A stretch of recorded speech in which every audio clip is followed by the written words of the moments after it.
Hello Marys! What's up nerds? It's me again Ronan and welcome back to my channel!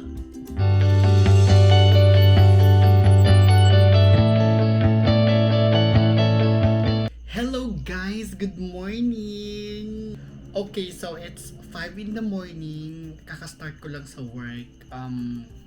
Eto, kakatimpla ko lang ng kape. I'm here in my room, here in Bukidnon. So, ano bang gagawin natin ngayon, guys? So, siguro for today's video, mag day na life na lang tayo. It's Friday, so last day of the week, tomorrow weekends na. Ano bang gagawin ko for today? I think aalis kami ni Mami mamaya. So, samahan niyo ako. For the meantime, since Friday pa naman, may trabaho ako. Kaya samahan niyo muna ako while working. Okay ba yun? Pero hindi ko na ipapakita yung yung setup ko. Kasi syempre bawal yun. Baka mapagalitan tayo.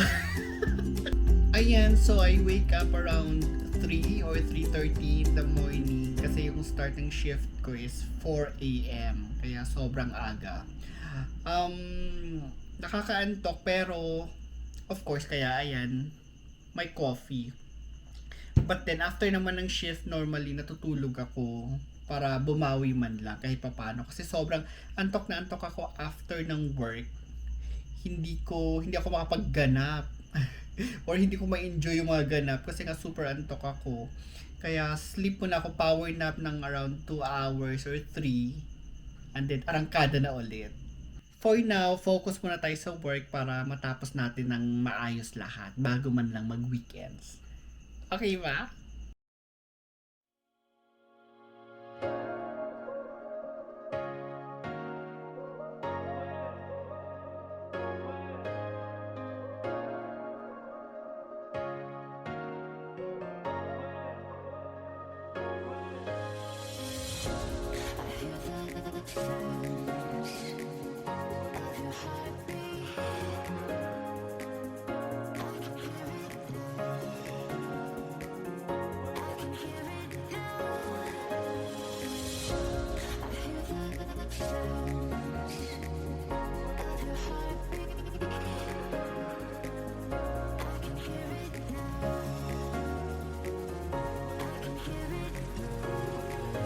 $2,000 later. Hello guys! Okay, so it's 7 in the morning. Kailangan mag-break muna tayo, no? First break, actually after nito, mamaya lunch na. So, isang break lang kasi isang na lang, 30 minutes. Break muna tayo, okay? Sa backyard ako, dito ako nag-stretching or wala lang, hinga lang muna ng fresh air dito sa likod. Ayan, so sementado naman guys, very exclusive.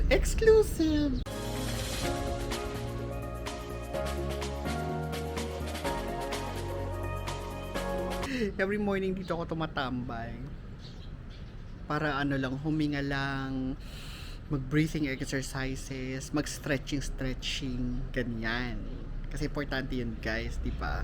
Pag hindi ka naman nakakapag-exercise every day, especially for us with anxiety issues, kailangan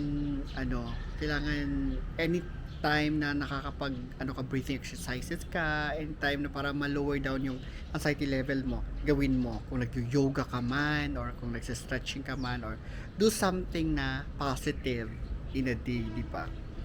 Kasi hindi naman natin iiwasan yung mga negative na nangyayari, especially merong nangyayari sa work, merong nangyayari sa environment, di ba? So, balahan mo na kaagad ng bongga-bonggang mga positive energy. Ganon.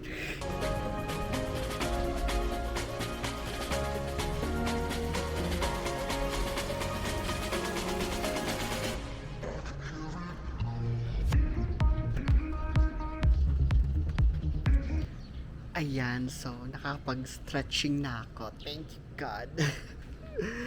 Okay, so yan, yung storage na yan, pinagawa yan ng kapatid ko para mailagay yung mga gamit na hindi na masyadong nagagamit na nasa loob ng bahay. I'm not sure yung mga cassette tape ko kung nandyan ba, or yung mga pocketbook ko ng Sweet Valley High nandyan sa loob. So one of these days, halongkatin natin, tingnan natin kung andun ba siya nakalagay. As of now, hindi ko alam kung ano yung mga nandyan sa loob eh. Baka sobrang alikabok. So hindi naman siya nakalock. Tingnan natin next time, okay? Gusto ko yung camera na to kasi talagang sinusundan niya kung ayan oh, pina-follow niya yung mukha ko.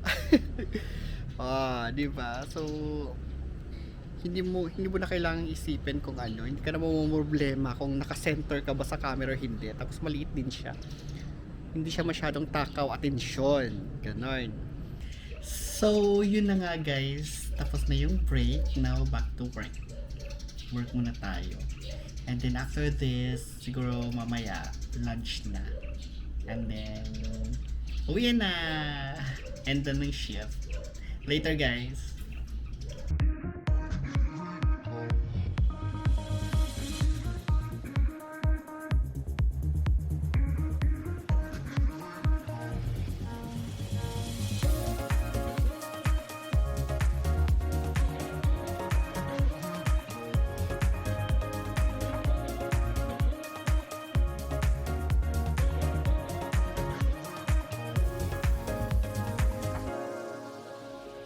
Two 2,000 years later. Ganun pala yun, no? Pag matagal ka nang hindi nakakapag-vlog, may ilang factor. Naiilang ka. Yung parang nagsisimula ka ulit. Ako lang namang mag-isa dito, wala namang ibang tao. Di ba? Nakakaloka. Hey guys, it's lunch break. Naku, parang uulan. Feeling ko, ayun. Umuulan nga ngayon dito sa Bukidnon. Kasi kanina maliwanag, 'di ba? May araw na nung lumabas tayo mga alas 7. It's 10 AM, 10:15. So yun, umuulan ngayon. Kaka-lunch break ko lang. Actually, lunch break ko ngayon. Nakalimutan ko mag-video kanina kasi nagkwentuhan kami ni Mami. Teka nga, magbablog pala ako. Nagbablog pala ako ngayon. Oh my goodness. Failed na naman pagiging vlogger ko. Anyway, so yun. Kakatapos lang namin kumain. Parang brunch. Kasi parang breakfast tsaka lunch. Hindi dapat ako kakain, di ba sabi ko kanina, hindi dapat ako mamaya pa, dapat ako mga 11 or 12. Parang wala lang. Parang gusto ko lang kumain, alam mo naman. Sige na nga, go na. Hindi ko napigilan, kaya napakain na, diretso. 2,000 years later.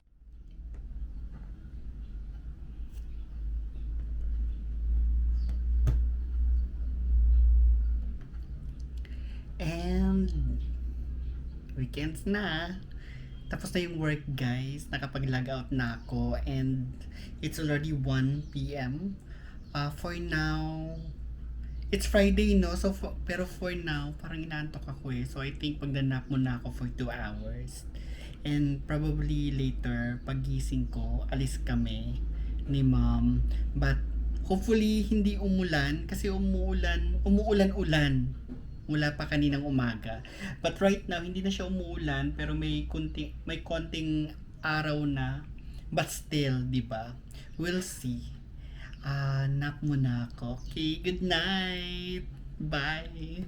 2,000 years later. Hey everyone! Ayun, so hindi na kami nakalabas kasi mga late na akong gumising. So, di ba natulog ko kanina after ng shift. Nagising ako around mga 3:30 yata. And then, umalis din pala si Mami. May pinuntahan siya na mga around 4 na siya nakabalik. So, dito lang kami sa bahay. Nanood na lang kami ng Netflix while kumakain ng donut. Hindi na ako nakapag-vlog. Ayun, so here na ulit sa room. Kakatapos ko lang magbihis kasi naligo ako. And then, I'm thinking kung kakain pa ako ng dinner. Normally, kumakain lang ako ng oatmeal. Pero parang, yeah, kailangan ko nga pala talagang kumain. Kasi parang, nag-snack lang ako kanina. But then, if ever kung hindi ako kakain ngayon, baka mamaya magutom ako mamayang gabi, di ba? So, might as well, kumain na lang tayo now. So, let's go! So, kanina kumain kami ng donuts kasi bumili si Mami. So, hindi ako ganun ka gutom. Pero we need to eat kasi para hindi tayo magutom mamaya.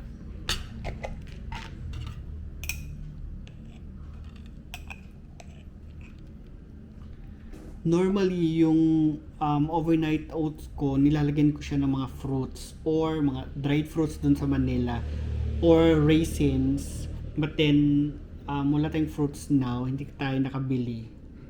So, kakainin lang natin siya ng ganito.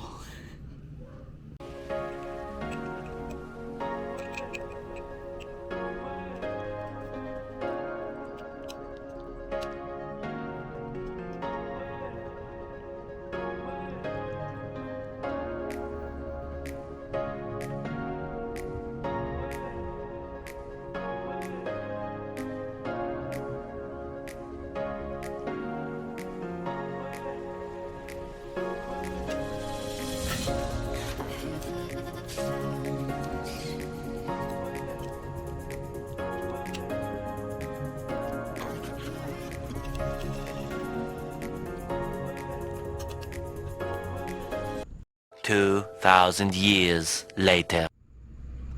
Ayun, so naubos ko na yung oatmeal ko guys. So this time, nag-slice ako ng apple para, ano naman, fruits naman. Sabi nila dapat unahin daw yung fruits. Eh, nakalimutan ko. So, hamon na. Tapos, eto. Mr. Milk, the flavor is mango. We have, ano dyan, parang green apple. Ayun, so favorite to ng pamangkin ko nung nandito pa siya sa Pilipinas. Eh, nakaugalian na naming bilhin. Kaya, kahit wala siya dito, bumibili pa rin kami. Di ba? Ayun, tapos na akong kumain. So, to end this vlog, guys, I'm here still in the dining table. Nanonood na lang ako ng Netflix. So, Netflix and chill for the rest of the night.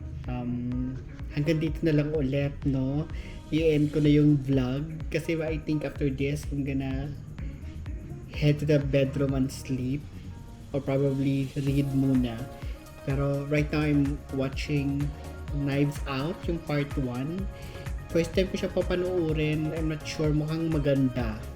Have a great day, everyone. And thank you so much for accompanying me for the day.